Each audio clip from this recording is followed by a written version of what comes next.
Hello and welcome to another episode of today's GK. I am Pooja Divedi, and in this segment we bring to you objective questions on a daily basis to help you crack prelims. So let's begin with the practice question of last segment. With reference to the Prime Minister formalization of micro food processing enterprises scheme, which of the statements given above is not correct? A. It aims to enhance the competitiveness of existing individual micro-enterprises in the unorganized sector. It will also support common infrastructure and institutional architecture. The scheme will be implemented over a period of 5 years from 2020-21 to 2024-25. It is a central sector scheme launched by the Ministry of Food Processing Industries, that is MOFPI. So I hope you have answered it correctly in the comment segment. The correct answer for this question is D. That means it is a false statement, as you have to choose the one which is not correct. So moving on to the explanation, Tribal Cooperative Marketing Federation of India, that is TRIFED. It has aligned with the Ministry of Food Processing Industries for upliftment of tribals through the implementation of PM-FME scheme. Launched under the Atmanirbhar Bharat Abhiyan, PM-FME scheme is a centrally sponsored scheme, not a central sector scheme. Hence, option D is not correct. Alright, so you have to keep these very little words in mind, right? Moving on. It aims to enhance the competitiveness of existing individual micro-enterprise in the unorganized segment of the food processing industry, promote formalization of the sector and provide support to the farmer-producer organizations, SHGs and producers, cooperatives along with the entire value chain. With an outlay of rupees 10,000 crore, the scheme is to be implemented over a period of 5 years from 2021 to 2024-25. Right? Moving on. Let's look at the next question or the first question of our today's segment. With reference to Proxima Centauri, consider the following statements. It is the closest star to the Sun. It can be seen with the naked eye from Earth. Which of the statements given above is or are correct? A. 1 only, B. 2 only, C. both 1 and 2, D. neither 1 nor 2. So, the correct answer for this question is A, that is 1 only. Moving on to the explanation. Astronomers running the world's largest initiative to look for alien life have recently picked up intriguing radio waves emissions from the direction of Proxima Centauri, the closest star to our Earth. Proxima Centauri is 4.2 light years away from the Sun, considered a close distance in cosmic terms. Its mass is about 1/8 of the Sun's and it is too dim to be seen with the naked eye from Earth. So why all these experiments and why is there a necessity to look for an alien life? Have you ever thought about it? The biggest necessity is actually demystifying the mysteries of how our entire universe was formed. If we encountered an alien life or a parallel universe, what will happen? The research which has been striving and just going to know what is going to happen with our universe in the future and what has happened in the past, it will help a lot for more and major scientific discoveries. Alright.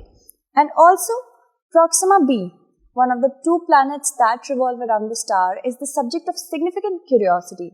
It is sized 1.2 times larger than Earth and orbiting its star every 11 days. Proxima b lies in Proxima Centauri's Goldilocks zone, meaning the area around the star where it is not too hot nor too cold for liquid water to exist on the surface of surrounding planets. Example, the Earth is the Sun's Goldilocks zone. So if we talk about the Goldilocks zone in very layman's term, it is that it's just the perfect spot. It's neither, it is the balance actually. Neither too hot nor too cold, not lying in any of the extremities, and water needs to be present over there in order to sustain life. So that is why this region is known as the Goldilocks or the perfect existence or sustenance zone. Right? Moving on. Consider the following states of India: Arunachal Pradesh, Tripura, Nagaland, Manipur, Mizoram. Which of the states given above have an inner line permit system? Select the correct option using code given below. A 1, 2, 3 and 4 only. B 1, 3, 4 and 5 only. C 2, 3, 4 and 5 only, or D all of the above. The correct answer for this question is B, that is 1, 3, 4 and 5 only. Right, moving on to the explanation. The Union Home Minister has highlighted the importance of the inner line permit system in Manipur while inaugurating several development projects in Manipur. So if we talk about it, this particular system was implemented under the Bengal Eastern Frontier Regulation 1873.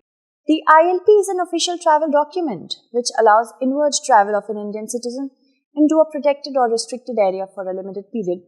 So if we talk about the ILP, what is it striving for, or what does it want to achieve? It wants to safeguard the rights of the tribes which are residing in such areas first. Secondly, it wants to take care of the demography and also sometimes the entire natural arena of those particular places. So if we talk about ILP, the places where an Indian citizen can enter into and for how much time the Indian citizen can live into, that means the extent of the entire journey and duration. That all, those details are given in the ILP. Right? Moving on. The Act was enacted during the British era to protect the Crown's own commercial interests by preventing British subjects which were Indians from trading within these regions. In 1950, the Indian government replaced British subjects with citizens of India. So if we talk about the past, it was brought into practice in order to safeguard the trade of the Crown. The Crown, that means the British government. So that was the time when it had several different reasons. Now it has certain other reasons, more logical reasons. Okay. And an imaginary line known as the inner line was created to divide between the two communities so that neither party could go beyond the line without a permit from the appropriate authorities. Under Section 2 of the Regulation of 1873, the ILP was only applicable to the three northeastern states, Mizoram, Arunachal Pradesh and Nagaland. Please keep these three states in mind. On 11th December 2020, the President signed the order extending ILP to Manipur as well, which became the fourth state where the ILP regime is applicable. So now there are four. You have to remember them. First is Mizoram, Arunachal Pradesh, then now it's Manipur, and also Nagaland was already there. Keep these four states in mind very well. So let's move on to the next statement. It is the special permit which is obligatorily required by outsiders from other regions of the country to enter the notified states. It is issued by the concerned state government and can be issued for travel purposes solely. You may be confused if the statement says that this is issued by the governor or the president or the central government. But no, it is issued by the state government and only for travel purposes. This is the second requirement. Alright. Foreigners need a protected area permit, not the ILP. You have to keep this also in mind. To visit tourist places which are different from the ILPs needed by domestic tourists. Now look at this. He was a political activist who got associated with the Ghadar party while in the US. In 1934, he made his way to London with the purpose of assassinating O'Dwyer, who was in 1919, he had been the Lieutenant Governor of Punjab. In 1940, he shot O'Dwyer at the meeting of the East India Association and the Royal Central Asian Society at Caxton Hill. At the prison, he staged a 36-day hunger strike to symbolize Hindu, Sikh, Muslim unity in the fight for India's freedom. So, this refers to whom? Identify the freedom fighter: Shyamji Kishan Verma, Sohan Singh Bakna, Madan Lal Dhingra or Udham Singh. So, the correct answer for this question is D. Udham Singh. Right? Moving on to the explanation. December 26th is the birth anniversary of freedom fighter Udham Singh, known for avenging the Jallianwala Bagh massacre of 1919. In 1940, Singh shot and killed Michael O'Dwyer, the colonial official considered responsible for Jallianwala Bagh, where over 1,000 men, women and children lost their lives and more than 1,200 wounded. If we talk about the Jallianwala Bagh massacre, it was this particular peaceful meeting was being conducted to protest against the Rowlatt Act. You have to keep this in mind. Rowlatt Act and Jallianwala Bagh, right? Moving on. According to legend, Udham Singh, who would have been about 19 years old at that time, was injured during the massacre and surrounded by the dead until he was able to move till the next morning. Then he supposedly picked up some blood-soaked earth and smeared it across his forehead and vowed to take revenge. He referred to himself as Muhammad Singh Azad to symbolize Hindu, Sikh, Muslim unity in the fight for India's freedom. He was sentenced to death and was hanged on July 31st, 1940 at Pentonville Prison. In 1974, his remains were sent back to India and he was cremated in his village in Sunam in Punjab's Sangrur district. So, if you want to know about it, he shot or assassinated Michael O'Dwyer by hiding his revolver under a book, and the papers of the book were covered, they were cut actually in the shape of the revolver's mouth, and then he shot Michael O'Dwyer through that. Alright, moving on. Let's look at our next question. A new species, Portulaca lalji, recently seen in the news, is found in which of the following regions? Western Ghats, Andaman and Nicobar Islands, Eastern Ghats or Himalayas? The correct answer for this question is C, Eastern Ghats. Moving on to the explanation. Botanists have discovered a new species of wild sunrose from the Eastern Ghats in India. The new species, named Portulaca lalji, was discovered from Prakasam district of Andhra Pradesh. The specific epithet lalji honors Indian botanist Dr. Lalji Singh. The new species is characterized by prostrate, decumbent, herbaceous habit, tuberous root, herbaceous stem, without scaly bark, leaves narrowly lanceolate, flat and acute or subacute apex, leaf axis without hairs, solitary inflorescence with sessile or subsessile flowers and pink or pinkish orange flowers. The new species is assessed here as data deficient based on the International Union for Conservation of Nature categories and criteria. So if we talk about Eastern Ghats cover the states of Odisha, Andhra Pradesh, Karnataka and Tamil Nadu, right? Keep these 4 states in mind. And you have to tell me in the comment segment which is the highest peak of Eastern Ghats, right? Moving on. Consider the following statements about Sangeet Natak Academy.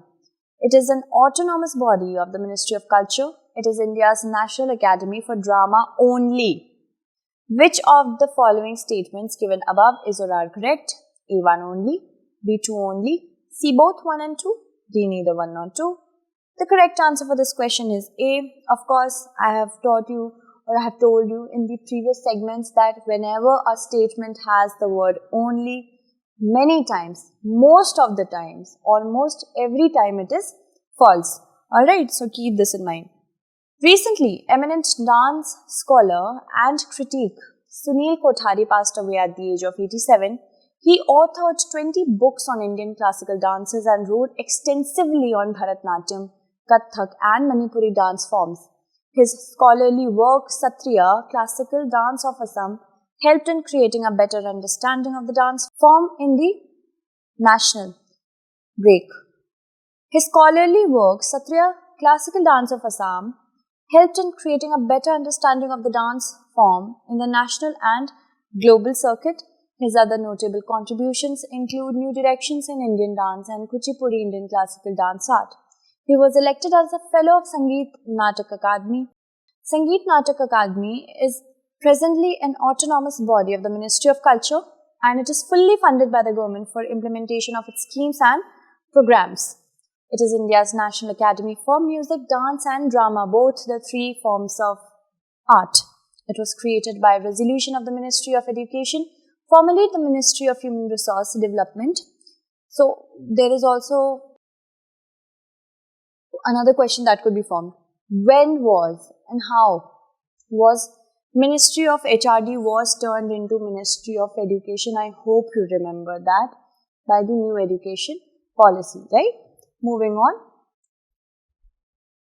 It was created by a resolution of the Ministry of Education, formerly the Ministry of Human Resource Development, Government of India in 1952, with Dr. P.V. Rajamannar as its first chairman. The Academy establishes and looks after the institutions and projects of the national importance in the field of performing arts. Now let's look at the next question.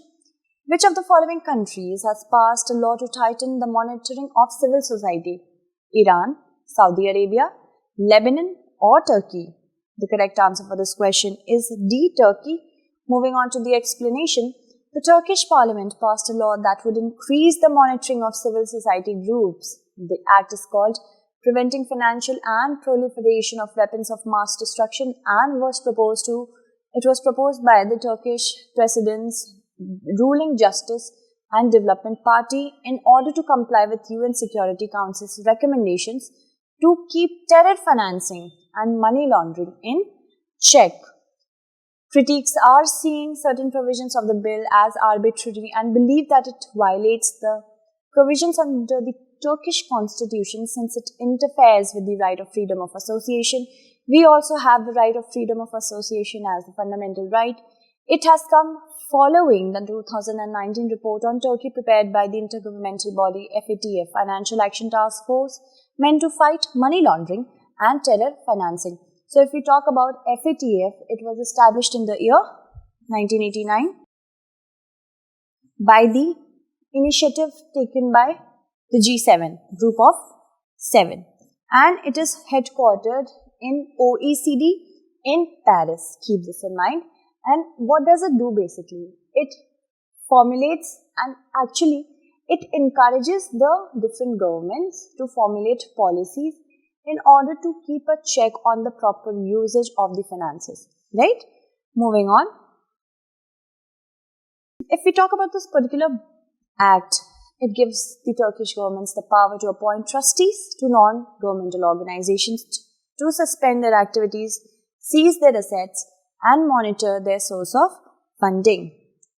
Let's look at the next question. With reference to the PM Kisan Samman Nidhi, PM Kisan scheme, which of the following statements is not correct? A. It is a central sector scheme launched by the Ministry of Agriculture and Farmers' Welfare. It covers all farmer families in the country irrespective of the size of their land holdings. The entire responsibility of identification of beneficiaries rests with the central government ministries and departments. Bank accounts should be Aadhaar linked to avail the benefits under the scheme. The correct answer for this question is C, that is, the entire responsibility of identification of beneficiary rests with the central government ministries and departments. So, this particular statement is not correct. Rest of the statements are correct. Moving on to the explanation. PM has recently released Rs 18,000 crore as the next installment under the PM Kisan Samman Nidhi scheme. Under the scheme, a financial benefit of Rs 6,000 per year is provided to the eligible beneficiary farmers, payable in 3 equal 4 monthly installments of Rs 2,000 each through direct benefit transfer or DBT. The scheme initially provided income support to all small and marginal farmer families across the country holding cultivable land up to 2 hectares. Now, its ambit was later expanded to cover all families in the country, irrespective of the size of their land holdings, and its objectives is to augment the income of the farmers, to supplement the financial needs of the farmers in procuring various agricultural inputs. If we talk about the definition of family for the scheme, it includes husband, wife, and minor children. The entire responsibility of identification of beneficiary farmer families rests with the states and the union territory governments. If we talk about the bank accounts, it should be linked with Aadhaar, and affluent farmers have been excluded from the scheme, such as income taxpayers in the last assessment year, professionals like doctors, engineers, lawyers, CAs, and pensioners drawing at least Rs 10,000 per month, excluding MTS Class 4 Group D employees. Alright, moving on. Let's look at our next question. Digibox, India's first homegrown digital asset management platform, was recently launched by Reserve Bank of India, Ministry of Finance, Ministry of Electronics and Information Technology, or Niti Aayog? The correct answer for this question is D, that is Niti Aayog. Moving on to the explanation. Niti Aayog has recently launched a cloud storage service called DigiBox as a part of the Atmanirbhar Bharat initiative. This is made in India service that will store and encrypt data with the country. DigiBox will enable both individuals and enterprises to store, manage and collaborate, organize and share all their data online. So, first, Atmanirbhar Bharat Abhiyan, which strives to make India self-reliant in various fields, even defense. So, this particular initiative, that means data localization, and the Prime Minister of India has already said, go vocal for local. So, this particular Atmanirbhar Bharat scheme, it works on 5 pillars: economy, infrastructure, technology, vibrant and capable demography. These are the first. The fifth one you have to tell me in the comment segment, please. Thank you. Moving on, let's talk about the next question. With reference to the Chandrayaan-2 mission, consider the following statements. The mission aims to execute India's first soft landing on the moon. It was launched on board by the Polar Satellite Launch Vehicle, or PSLV. Which of the statements given above is or are correct? A1 only, B2 only, C both 1 and 2, D neither 1 nor 2. The correct answer for this question is A, that is 1 only. Moving on to the explanation, Chandrayaan-2 mission is India's first lander mission and second mission to the moon. And if we talk about the next series of the Chandrayaan-3 mission, Japan and India are working together to initiate this project further, take this project further basically. Have you ever thought why all the countries are getting diverted towards moon, mission towards moon, such as the Chinese Chang'e series also is a mission towards moon? Why is it so? Because we want water in some other surface in order to put our research stations, so that if we want to explore more planets, right, we want a surface which is identical to Earth. And 4.4 billion years ago, moon was hived from the surface of the Earth because it got struck by any object which was the size of the planet Mars. So we want a station at a similar surface, and if we have water over there, then what will happen? It will help in researching and developing more research and sustain life there, as well as it would be easier for the scientists to separate the hydrogen and the nitrogen molecule in order to also provide fuel. So these are the certain things. This is actually the most important thing, that scientists and all the countries are actually looking for water on the surface of the moon, right? So it aims at studying all the areas of the moon, Chandrayaan-2, combining the exosphere, the surface as well as the subsurface of the moon in a single mission. It also aims to explore the moon's south polar region. There are 3 components of the mission: an orbiter, a lander and a rover. The orbiter will observe the lunar surface and relay communication between Earth and Chandrayaan-2's lander Vikram. The Vikram lander was designed to execute India's first soft landing on the lunar surface. The rover is named Pragyan, which is a 6-wheeled AI, artificial intelligence powered vehicle. The mission was launched on board by the GSLV Mark 3 M1 launch vehicle and not PSLV.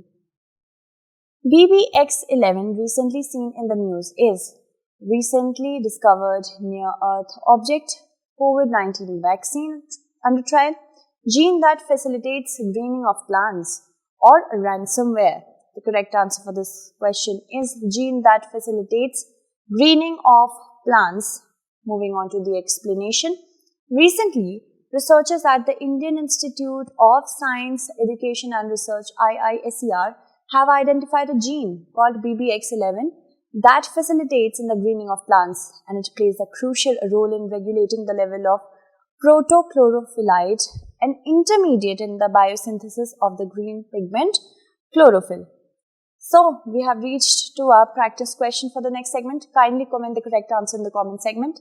Consider the following statements about the Jal Jeevan mission. It aims to provide 100 liters of water per person per day. to every rural household by 2024. The mission is based on a community approach to water and integrates demand and supply side management of water as well. Which of the statements given above is or are correct? A1 only, B2 only, C both 1 and 2, D neither 1 nor 2. So I hope you'll be able to answer it correctly in the comments segment. Until today, that's it, and tomorrow we shall meet again with another segment. Till then, stay updated and thank you so much for watching.